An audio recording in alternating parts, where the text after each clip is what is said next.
Hello friends, मैं कपिश चौधरी स्वागत करता हूं एक बार फिर से आपका परफेक्शन आईएएस के यूट्यूब चैनल पर। तो प्यारे दोस्तों, हमारा जो है क्लास का शेड्यूल चल रहा है बायोलॉजी रिवीजन क्लासेस। तो आज हम जो है उसका अगला स्टेप उठाने चल रहे हैं। नेक्स्ट हमारा जो सेशन रहेगा, जहां से हमने लास्ट क्लास में छोड़ा था उससे आगे हमें बढ़ना है।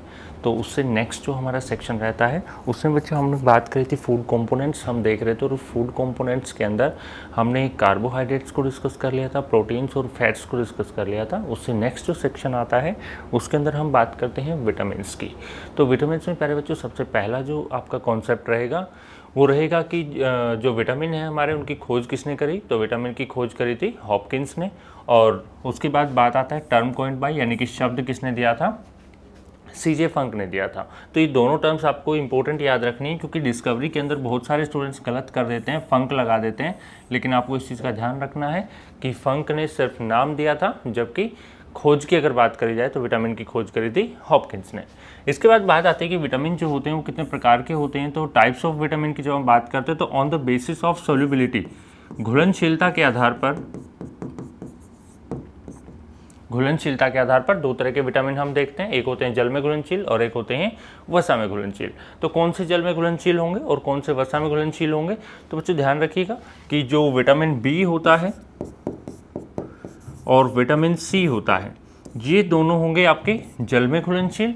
और जो इनके अलावा बचे ए, डी, ई और के, ये जो चार विटामिन होंगे ये आपके रहेंगे वसा में घुलनशील। आपको याद रखने का एक और तरीका बता देता हूँ। अगर इसको हम उल्टा पढ़ेंगे इधर से इधर की तरफ, तो ये बनेगा कीड़ा।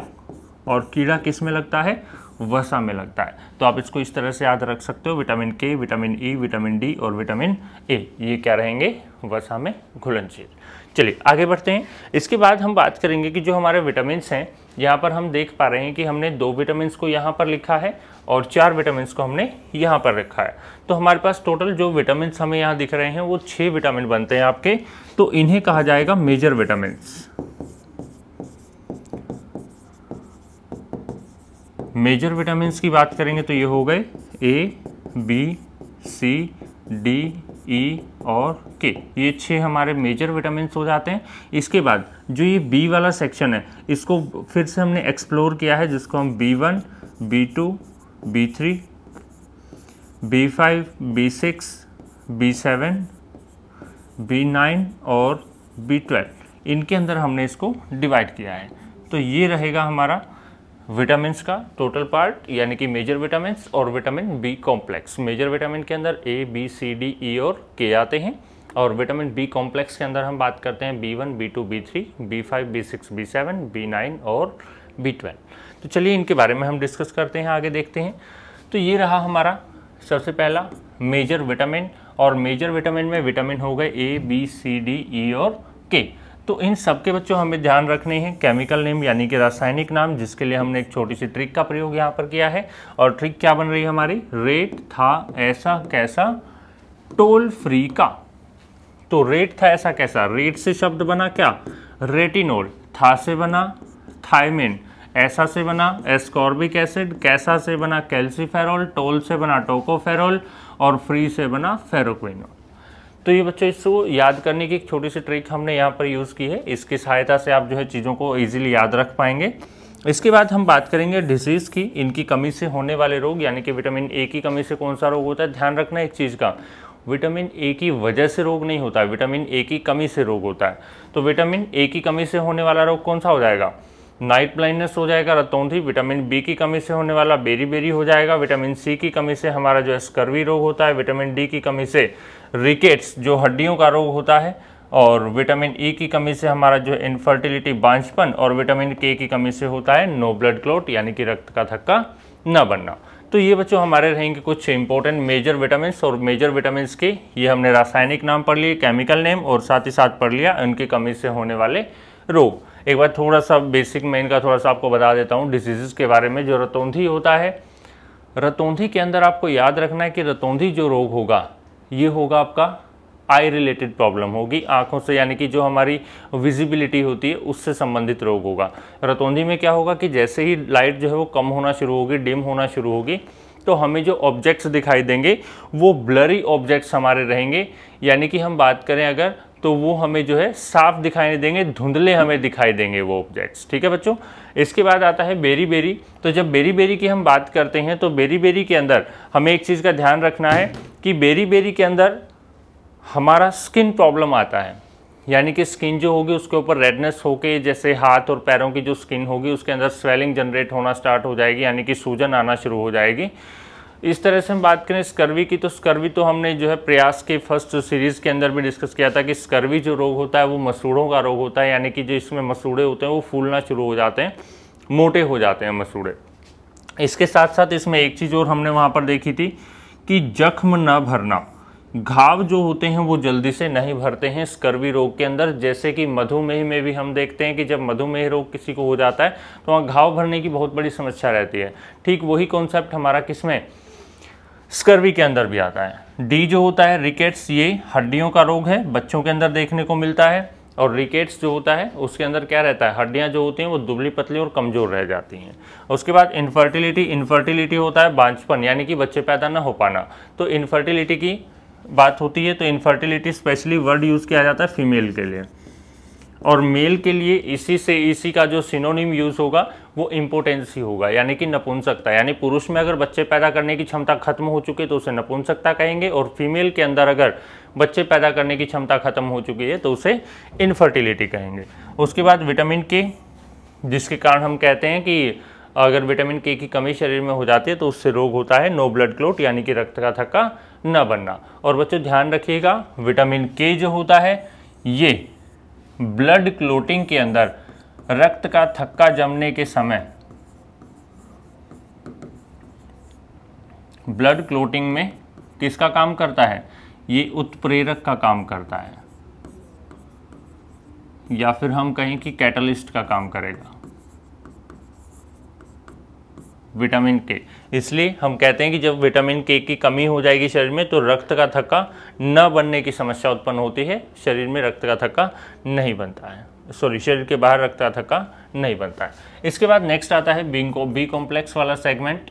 बी कॉम्प्लेक्स के अंदर हमने बात करी थी विटामिन B1, 2, 3, 5, 6, 7, 8, 9 और 10। तो ये हमारे कुछ 8 बी कॉम्प्लेक्स के विटामिन थे जिनके केमिकल नाम ये रहे। इसके लिए ट्रिक ज़्यादा इफ़ेक्टिव नहीं है बच्चों, आपको बस थोड़ा सा हिंट खाली यहाँ से मिल सकता है, तो कोशिश करिएगा कि चीज़ों को याद रख सको। हिंट क्या बन रहा है हमारा, था, रानी, पे, पाबोस। B9 को हमने खाली छोड़ा है, था, रानी, पे, पाबोस। तो यहाँ से एक क्वेश्चन और मैं आपको याद दिला दूँ, ये वाला नाम तो सुने ही होंगे आप सभी, पाबोस। पाबोस जो बलबन ने लगाया था, सिजदा और पाबोस नाम की जो प्रथाएं थी वो आप ज़्यादा जानते होंगे। तो यहाँ पर हम बात करें था, रानी, पे, पाबोस, तो था से हमारा शब्द क्या बना, थायमिन। क्या बना, थायमिन। रा से क्या वर्ड बना, राइबोफ्लेविन। तो विटामिन B2 का रासायनिक नाम क्या हो गया, राइबोफ्लेविन हो गया। B3 का रासायनिक नाम नी से बना, नियासिन, या फिर एक नाम और यहाँ पर बन रहा है हमारा निकोटिनामाइड। तो नियासिन और निकोटिनामाइड ये दो नाम हो जाते हैं विटामिन B3 के। उसके बाद B5 आता है, B5 में वर्ड है पे से बना पेंटाथेनिक अम्ल। तो विटामिन B5 का रासायनिक नाम हो गया पेंटाथेनिक अम्ल। नेक्स्ट है B6 में वर्ड आता है पा से बना पायरिडोक्सिन या फिर पायरिमिडिन। तो ये दो टर्म फिर से, यानी कि B3 की तरह ही B6 में भी दो नाम आते हैं, पायरिडोक्सिन और पायरिमिडिन। ये किसके हो जाएंगे, B6 के रासायनिक नाम हो जाएंगे। B7 का वर्ड है बो से बना बायोटिन। उसके बाद B12 जो है उसका स वर्ड है, स से बना साइनोकोबालामाइन। तो ये तो हो गए बच्चों। इसके बाद जो हमने खाली छोड़ा था ये B9 वाला, इसका आपको याद रखना पड़ेगा, ये होता है फोलिक एसिड, फोलिक अम्ल। तो ये हो गए इनके रासायनिक नाम। अब बात आती है इनकी कमी से होने वाले रोगों की। तो विटामिन B1 का नाम क्या है, थायमिन। और अगर आपको याद हो तो पिछले पार्ट में भी हमने थायमिन की कमी से एक रोग पढ़ा था, बेरी। तो यहाँ पर भी थायमिन की कमी से कौन होगा, बेरी रोग हो जाता है। नेक्स्ट है राइबोफ्लेविन जो है विटामिन B2, इसकी कमी से क्या होता है, त्वचा झुर्रीदार हो जाती है, यानी कि स्किन जो है वो जैसे बुढ़ापे में हो जाती है, त्वचा में झुर्रियाँ बननी शुरू हो जाती हैं, ठीक उसी प्रकार से यहाँ पर झुर्रियों का निर्माण हो जाता है। नेक्स्ट है विटामिन B3। B3 में हम बात करते हैं नियासिन या निकोटिनामाइड, जिसका रासायनिक नाम है, इसकी कमी से होता है रोग पेलाग्रा।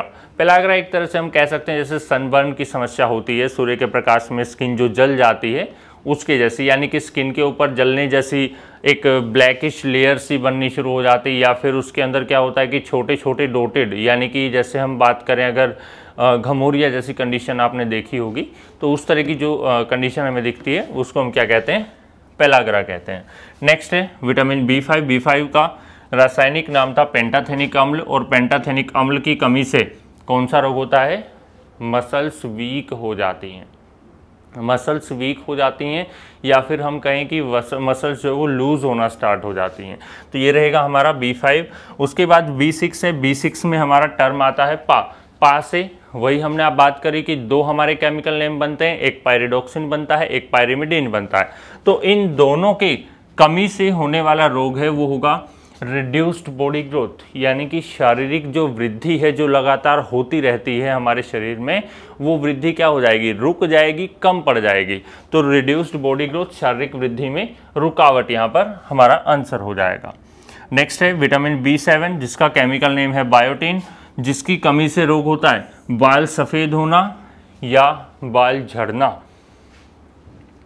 आपने अक्सर एक चीज़ नोटिस भी करी होगी कि जो हम शैम्पू वगैरह लेकर आते हैं घरों में, या फिर हम कोई भी हेयर ऑयल वगैरह लेकर आते हैं, या फिर टीवी में ऐड जो आती हैं इन सब चीज़ों की, उसमें लिखा रहता है कि विटामिन B7 युक्त फॉर्मूला।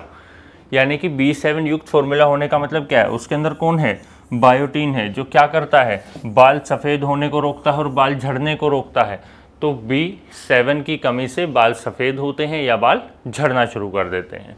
इसी तरह से हम बात करें अगर B9 की, जिसका नाम है फोलिक अम्ल, और B12 जिसका नाम है साइनोकोबालामाइन और फोलिक एसिड, इन दोनों की कमी से जो रोग होता है उसको कहते हैं बच्चों एनीमिया, अरक्तता, यानी कि शरीर में खून की कमी, जिसको हम देसी भाषा में कह सकते हैं, या फिर हम कह सकते हैं कि हीमोग्लोबिन की मात्रा जो है वो ब्लड के अंदर उसकी कमी आ गई है, डेफिशिएंसी हो गई है।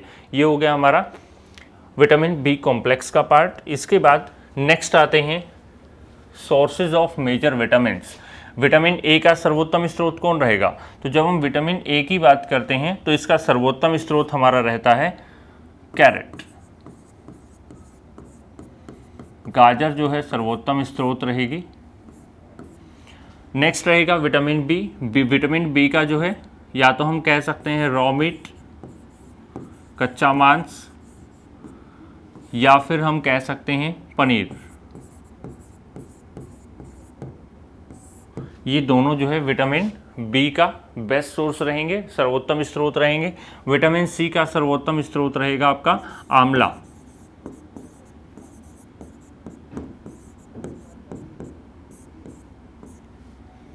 विटामिन D का सर्वोत्तम स्रोत, लेकिन बच्चों एक चीज़ का ध्यान रखना, यूपीपीसीएस 2018 ने क्वेश्चन पूछा था कि विटामिन D का सबसे सर्वोत्तम स्रोत कौन है, जहां पर उसने ऑप्शन में ही नहीं दिया था सनलाइट। तो ध्यान रखना, अगर ऐसा कोई क्वेश्चन आपके सामने बनता है तो विटामिन D का बेस्ट सोर्स रहेगा आपका फिश ऑयल, मछली का तेल। तो फिश ऑयल या सनलाइट ये हमारा best source of vitamin D रहेगा। विटामिन E का सर्वोत्तम स्रोत कौन रहेगा, विटामिन E का सर्वोत्तम स्रोत होता है जर्मिनेटेड ग्रेन्स,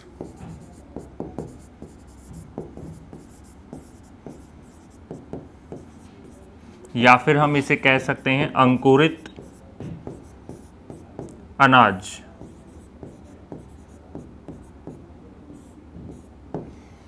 जर्मिनेटेड ग्रेन्स या अंकुरित अनाज ये रहेगा विटामिन E का सर्वोत्तम स्रोत। और विटामिन K की अगर बात करें तो विटामिन K का सर्वोत्तम स्रोत रहता है स्पिनच, या फिर हम कहें पालक। तो बच्चों ये हमारे जो है बेस्ट सोर्स हो गए विटामिन्स के। इसके बाद कुछ 2-3 इंपॉर्टेंट फैक्ट्स हैं, वो मैं आपको एक बार बता देता हूँ। वो ये रहेंगे कि जो विटामिन D रहता है और K रहता है, इनका जो फॉर्मेशन रहेगा, इनका जो निर्माण रहेगा, कहाँ होता है, आकर्स एंड बॉडी। बॉडी में कैसे होगा, जो विटामिन D है वो होगा due to synthesis of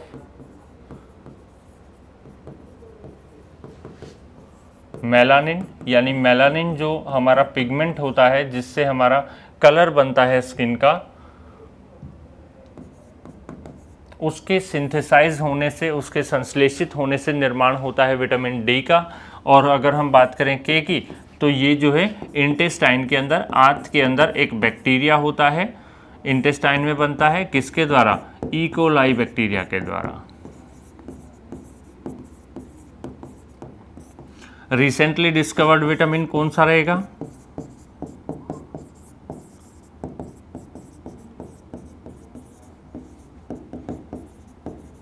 recently discovered vitamin के अंदर हम बात करते हैं विटामिन पी की। अब दो इंपॉर्टेंट नाम, एक होता है विटामिन जी और एक होता है विटामिन एच। तो ये किस किस को कहा जाएगा बेटा? विटामिन एच जो होता है वो कहा जाता है B7 को, और विटामिन जी जो होता है वो कहा जाता है B3 को। तो ये विटामिन जी और विटामिन एच, ये हमारा विटामिन का कॉन्सेप्ट कंप्लीट हुआ। और आपको ये चीज़ पता ही है कि विटामिन जो होता है उससे हमें कोई एनर्जी नहीं मिलती है, ये सिर्फ मेटाबॉलिज्म करवाता है, यानी कि शारीरिक जो उपापचय होता है उसमें हेल्प करता है। चलिए अब देखते हैं कि इन सभी को पाचन कैसे किया जाए। तो सबसे पहले हम बात करेंगे डाइजेस्टिव सिस्टम की, और डाइजेस्टिव सिस्टम के अंदर ये छोटा सा आपके पास डायग्राम आता है जिसके अंदर हमने कुछ इंपॉर्टेंट डाइजेस्टिव ऑर्गन्स की बात करी है, डाइजेस्टिव पार्ट्स की बात करी है। जैसे सबसे पहले हमने बात करी है मुख यानी कि बकल कैविटी की हमने बात करी। इसके बाद अगर हम कहें तो ये हमारा भाग हो गया जिसको हमने फेरिंक्स यानी कि ग्रसनी कहा है। ग्रसनी के ठीक नीचे होती है ईसोफेगस यानी कि ग्रास नली। ग्रास नली सीधी पहुंचती है किसके पास? स्टमक यानी कि आमाशय के पास। आमाशय के ठीक नीचे जो रेड मार्कर से आपने लिखा हुआ है, लिखा दिख रहा है, अग्नाशय यानी कि पेनक्रियाज होता है। पेनक्रियाज के ठीक अपोजिट साइड में कौन हो गया हमारा? लीवर हो गया, यकृत हो जाता है, और यकृत के पास से फूड जो है वो एंटर कर जाता है किसके अंदर? स्मॉल इंटेस्टाइन यानी छोटी आंत में, और छोटी आंत से यहाँ से ये फूड एंटर हो गया आपका लार्ज इंटेस्टाइन में, बड़ी आंत में, और फिर बड़ी आंत में भी आपका हो गया सीकम, कोलोन और रेक्टम। तो इसके अंदर हम बात करें तो ये बड़ी आंत के भाग हो गए, और मलाशय भाग जो है ये हमारा अंतिम भाग से थोड़ा सा पहले रहता है, और उसके बाद ओपनिंग हो जाती है जिसके माध्यम से हम शरीर से बाहर अपशिष्टों को निष्कासित कर देते हैं, मुक्त कर देते हैं, शरीर से बाहर रिमूव कर देते हैं। तो ये हमारा छोटा सा डाइजेस्टिव पार्ट रहेगा। इसके अंदर सबसे इम्पोर्टेंट जो चीज़ें रहेंगी, जो ऑर्गन्स रहेंगे, उन ऑर्गन्स की हम बात यहाँ कर रहे हैं। सबसे पहला ईसोफेगस रहेगा जिसको हम ग्रास नली कह रहे हैं।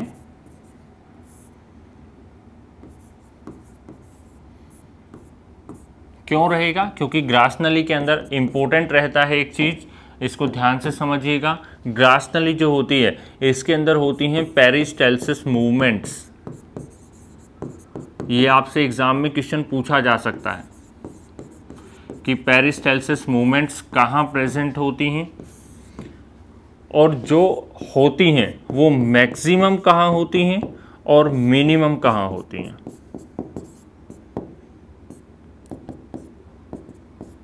तो मैक्सिमम पेरिस्टाल्सिस की जब मैं बात करता हूं तो मैक्सिमम पेरिस्टाल्सिस हमें कहाँ देखने को मिलती हैं? ईसोफेगस में देखने को मिलती हैं, ग्रास नली में। और अगर मैं कहूं कि मिनिमम पेरिस्टाल्सिस मूवमेंट हमें कहाँ मिलेंगी, तो मिनिमम पेरिस्टाल्सिस मूवमेंट हमें इस भाग में देखने को मिलेंगी, रेक्टम, जिसको हमने मलाशय कहा है। तो इस रेक्टम भाग में मिनिमम रहती हैं पेरिस्टाल्सिस मूवमेंट्स। पेरिस्टाल्सिस मूवमेंट होती क्या है? ये एक तरह की इस तरह की मूवमेंट है,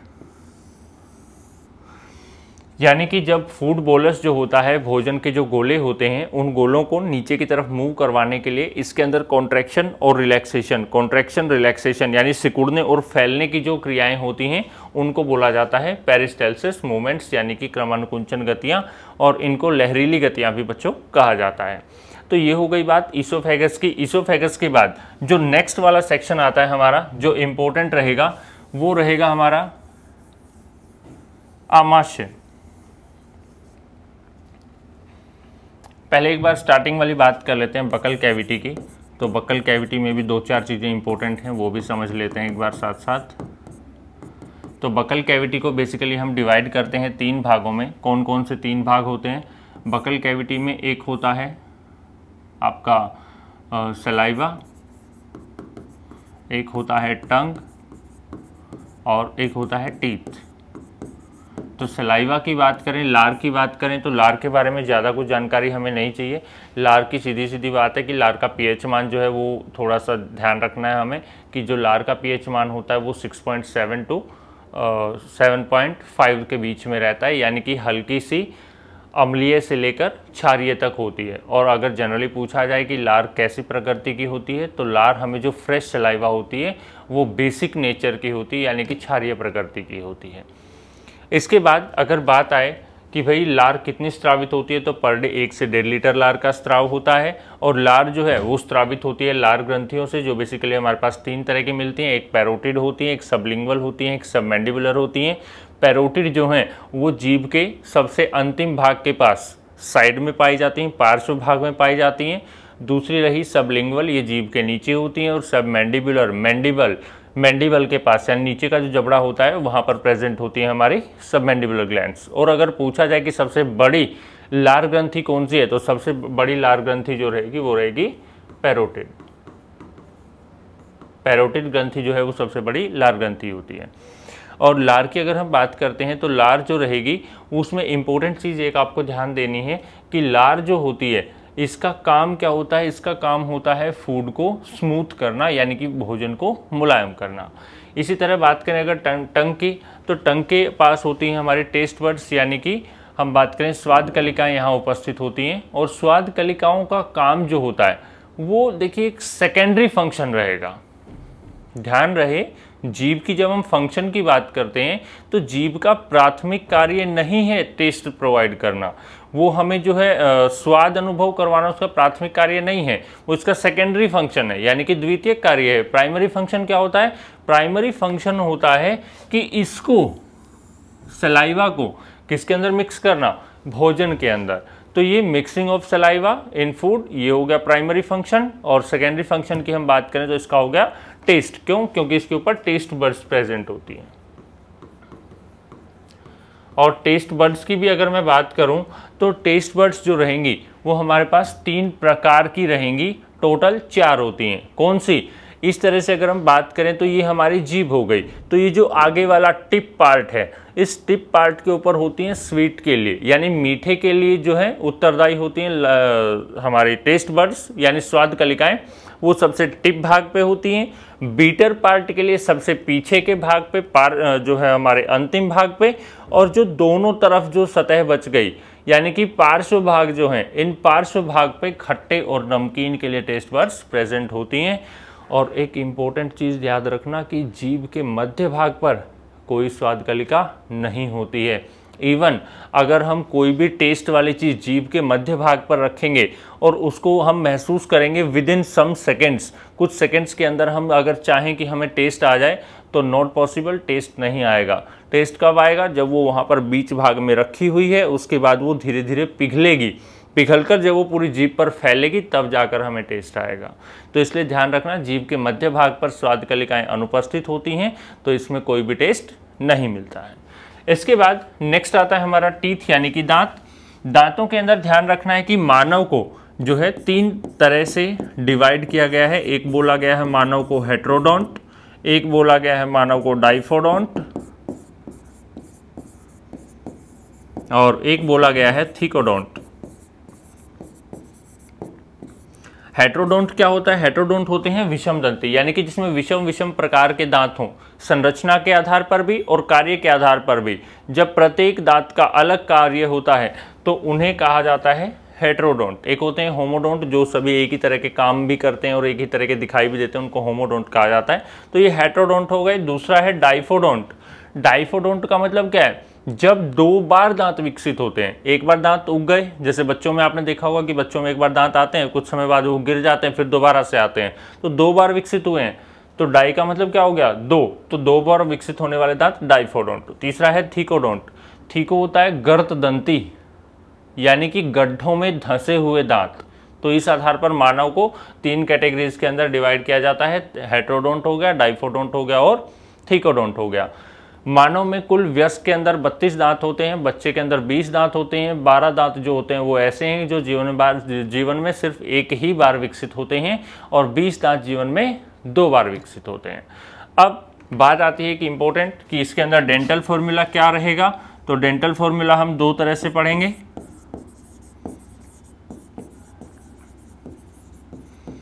दंत सूत्र जो रहेगा वो एडल्ट के अंदर अलग रहेगा और चाइल्ड में अलग रहेगा। एडल्ट के अंदर क्या रहेगा दंत सूत्र? तो एडल्ट के अंदर दंत सूत्र रहेगा हमारा 2123 अपॉन 2123 और चाइल्ड के अंदर रहेगा 2102 अपॉन 2102। ध्यान रखना, फॉर्मूला के आधार पर हम ये नहीं कहेंगे कि बच्चे में प्रीमोलर नहीं होते हैं, मोलर होते हैं। ध्यान रखना, बच्चे में मोलर्स नहीं होते हैं, प्रीमोलर्स होते हैं। ये स्टैंडर्ड फॉर्मूला है, ये ओरिजिनल या रियल फॉर्मूला नहीं है। बेसिक फॉर्मूला कुछ और होता है।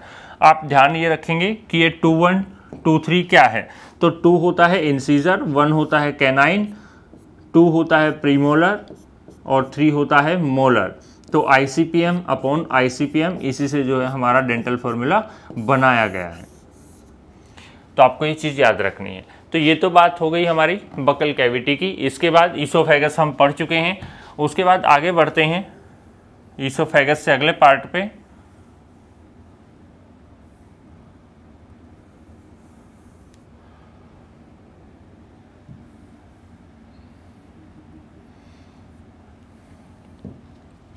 आगे बढ़िए। नेक्स्ट आता है हमारा स्टमक भाग, आमाशय भाग, जिसके अंदर हम बेसिकली 3 प्रकार के भाग देखेंगे। होते 3 प्रकार के हैं। कार्डियक होता है, फंडस होता है और पाइलोरिक होता है। सबसे इंपॉर्टेंट चीज़ जो फंडस, जो हमारा कार्डियक भाग रहेगा वो अटैच रहता है ईसोफेगस से, जो ऊपर एक ट्यूब लाइक स्ट्रक्चर गई हुई है जो स्टमक तक खाना पहुंचाएगी, उसमें होता है हमारा, उसके पास होता है हमारा कार्डियक भाग, जिसके अंदर कॉन्ट्रैक्शन रिलैक्सेशन वाला सेक्शन होता है, यानी कि फूड को अंदर आने देता है, वापस रिवर्स फ्लो उसका नहीं होने देता है। तो ये तो हो गया कार्डियक भाग। इसके बाद फंडस और पाइलोरिक, ये दोनों इंपॉर्टेंट पार्ट हैं। क्यों? क्योंकि इन दोनों से स्रावित होता है गैस्ट्रिक जूस,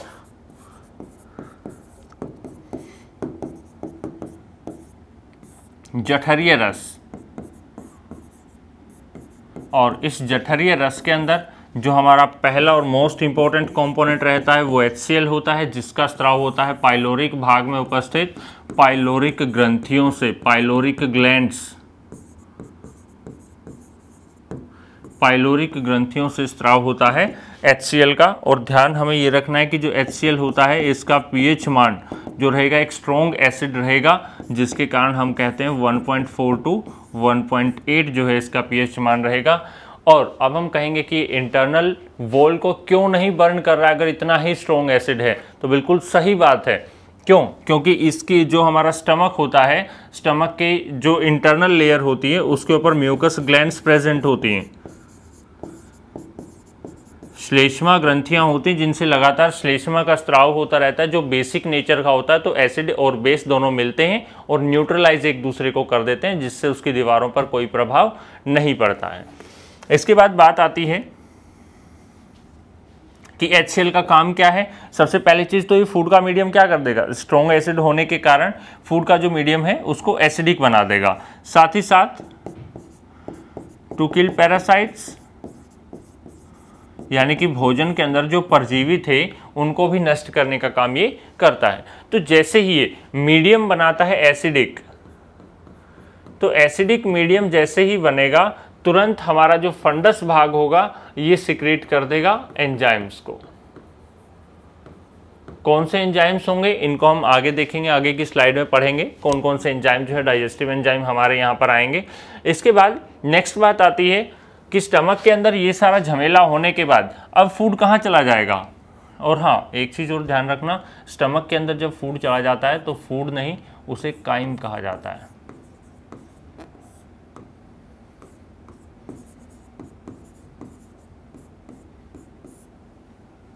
उसे काइम कहा जाता है।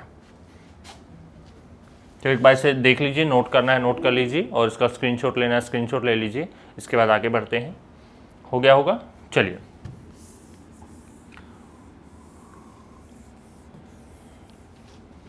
स्टमक के बाद अब हम चलते हैं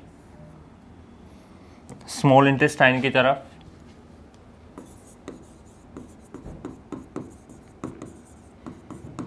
छोटी आंत की अगर बात करें तो छोटी आंत के बेसिकली यहाँ पर हमें 3 पार्ट मिलते हैं, जैसे कि हमने स्टमक के अंदर देखा था। सबसे पहला होता है डुओडेनम, दूसरा होता है जेजुनम और तीसरा होता है इलियम। इसको कहा जाता है ग्रहणी, ये मध्यांत्र होती है और ये शेषांत्र होती है।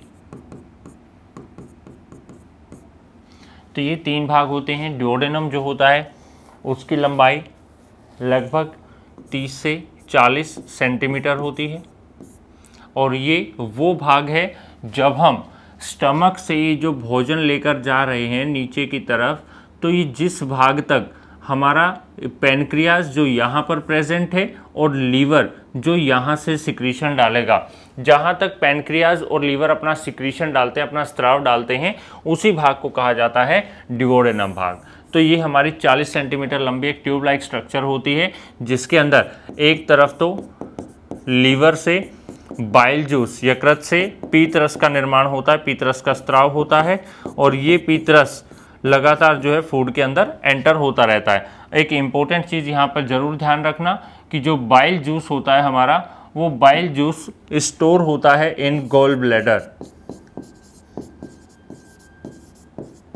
पित्ताशय के अंदर ये संचित होता है।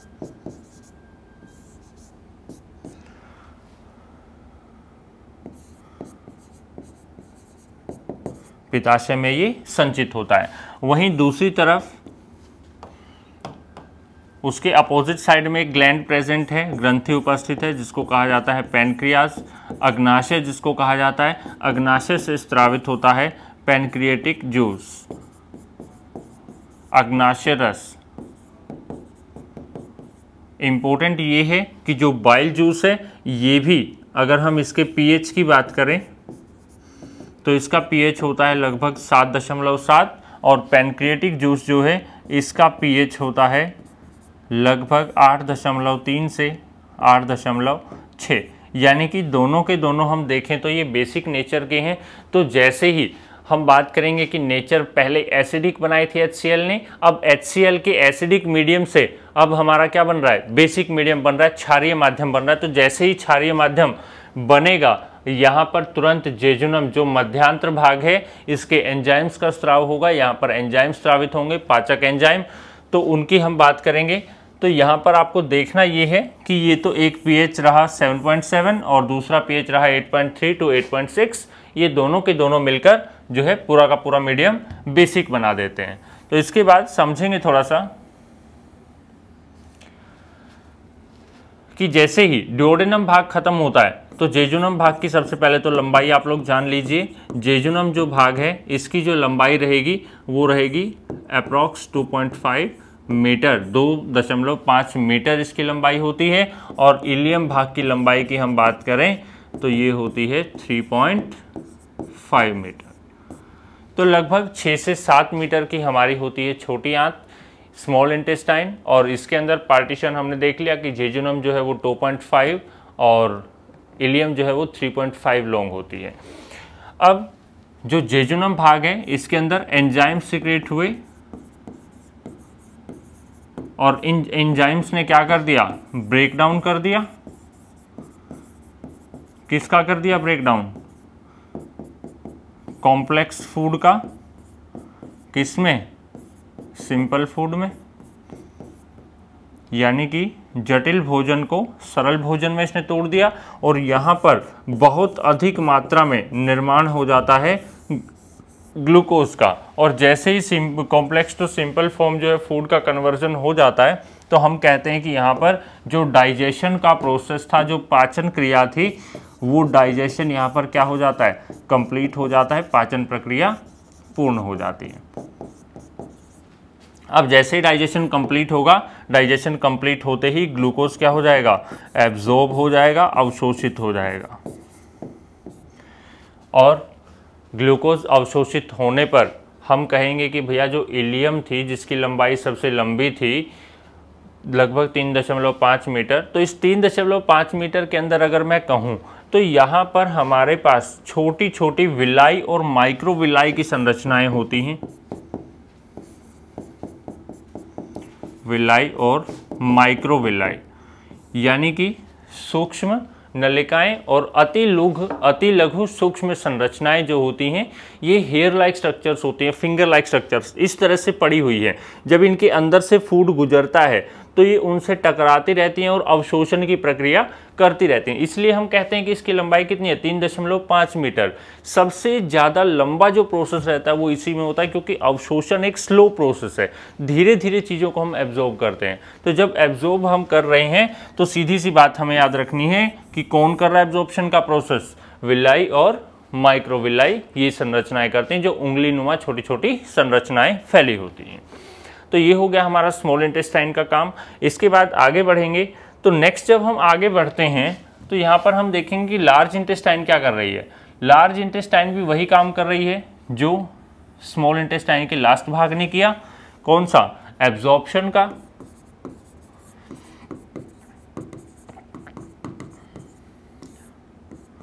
ये भी क्या करती है, एब्जॉर्प्शन करती है, अवशोषण करती है। किसका अवशोषण करेगी, यहाँ पर हमारे पास वाटर बचा होगा, सम आयंस बचे होंगे। आयंस जैसे कि हम बात करें, हमारा सोडियम आयन है, पोटेशियम आयन है, कैल्शियम आयन है, इसके अलावा हम बात करें आयरन है, इसके अलावा हम बात करें हमारा मैग्नीशियम है। तो ये जो आयंस रहेंगे, इन आयंस का जो एब्जॉर्प्शन होगा वो लार्ज इंटेस्टाइन करेगी। साथ ही साथ कुछ विटामिन जो है वो हमारे बच जाते हैं, उनको अवशोषित किया जाता है। तो इन सब का जो एब्जॉर्प्शन है वो कौन कर देती है, लार्ज इंटेस्टाइन कर देती है। और जैसे ही ये सब एब्जॉर्ब हो जाते हैं हम तुरंत कह देते हैं कि जो एब्जॉर्प्शन प्रोसेस स्टार्ट हुआ था स्मॉल इंटेस्टाइन में, छोटी आंत में जो अवशोषण प्रक्रिया शुरू हुई थी वो यहाँ पर कंप्लीट हो जाती है, समाप्त हो जाती है। तो एब्जॉर्प्शन भी यहाँ पर क्या हो जाता है, समाप्त हो जाता है। क्लियर है बच्चों। तो ये था हमारा छोटा सा डाइजेस्टिव सिस्टम। इसके बाद थोड़ा सा हमें पढ़ना है यहाँ पर इम्पोर्टेंट डाइजेस्टिव एंजाइम्स। कुछ इम्पोर्टेंट डाइजेस्टिव एंजाइम्स की बात करनी है। तो सबसे पहले यहाँ पर हम एंजाइम्स लिख रहे हैं, ब्रेकडाउन ऑफ यानी किसको तोड़ेगा, ब्रेकडाउन इनटू किस में तोड़ेगा। तो सबसे पहला एंजाइम आता है टाइलिन। सबसे पहली बात कहाँ से रिलीज होता है, लार से स्त्रावित होता है। और लार से स्त्रावित होने वाला एंजाइम जो है हमारा, चाहे टाइलिन है चाहे सैलिवरी अमाइलेज है, दोनों के दोनों क्या करते हैं, इनिशिएट करते हैं ब्रेकडाउन ऑफ कार्ब्स, यानी कि किसका, कार्बोहाइड्रेट्स का पाचन जो है आरंभ कर देते हैं। इसके बाद आता है लाइसोजाइम। ये भी कहाँ से स्त्रावित होता है, ये भी सलाइवा से ही स्त्रावित होता है, लार से ही इसका भी स्त्राव होता है। टू मेक फूड हाइजीन, यानी कि भोजन को रोगाणु रहित करने का जो काम रहेगा वो लाइसोजाइम का रहेगा। उसके बाद नेक्स्ट नंबर 4 पर आता है पेप्सिन। पेप्सिन एंजाइम कहाँ स्त्रावित होता है, पेप्सिन स्त्रावित होता है स्टमक के अंदर, आमाशय के अंदर, जो किसको तोड़ेगा, प्रोटीन को, किसमें, पेप्टोन्स में। और कौन है, रेनिन, ये भी आता है स्टमक में, किसको तोड़ेगा, मिल्क प्रोटीन को। कौन सा होता है मिल्क प्रोटीन, केसिन, किस में तोड़ेगा, पैराकेसिनेट में। इसके बाद आता है ट्रिप्सिन। ट्रिप्सिन जो है कहाँ स्त्रावित होता है, ट्रिप्सिन स्त्रावित होता है हमारे पैनक्रियाज में जो उपस्थित है पैनक्रियाटिक जूस, उससे, जो किसको तोड़ेगा, प्रोटीन को, किसमें, पेप्टाइड्स में। उसके अलावा एक और एंजाइम है जो पाया जाता है हमारा पैनक्रियाटिक जूस के अंदर, कौन सा है, लाइपेज, किसको तोड़ेगा, फैट्स को, किसमें, फैटी एसिड्स में। नेक्स्ट है सुक्रेज, लैक्टेज, माल्टेज और अमाइलेज। ये चारों के चार एंजाइम, जैसा नाम वैसा काम। सुक्रेज सुक्रोज को तोड़ेगा ग्लूकोज में, लैक्टेज लैक्टोज को तोड़ेगा ग्लूकोज में, माल्टेज किसको, माल्टोज को तोड़ेगा ग्लूकोज में, और अमाइलेज जो है वो स्टार्च को तोड़ेगा ग्लूकोज में। और साथ ही साथ एक इरिप्सिन एंजाइम भी आता है जो अब तक हमारे पेप्टोन्स और पेप्टाइड्स बने हैं, इन पेप्टोन्स और पेप्टाइड्स को किस में कन्वर्ट कर देता है, अमीनो एसिड के अंदर परिवर्तित कर देता है, उसके अंदर चेंज कर देता है। तो ये था हमारा छोटा सा डाइजेस्टिव सिस्टम और ये थे हमारे सारे के सारे एंजाइम्स। तो आज का जो हमारा चैप्टर था वो यहाँ पर समाप्त होता है। तो मिलते हैं एक छोटे से ब्रेक के बाद। थैंक यू बच्चों, और आई होप कि आप सब अच्छा कर रहे होंगे, अच्छे से पढ़ रहे होंगे, क्योंकि एग्ज़ाम का समय बहुत नज़दीक आ गया है। तो लगातार पढ़ते रहिए। Okay class, thank you so much.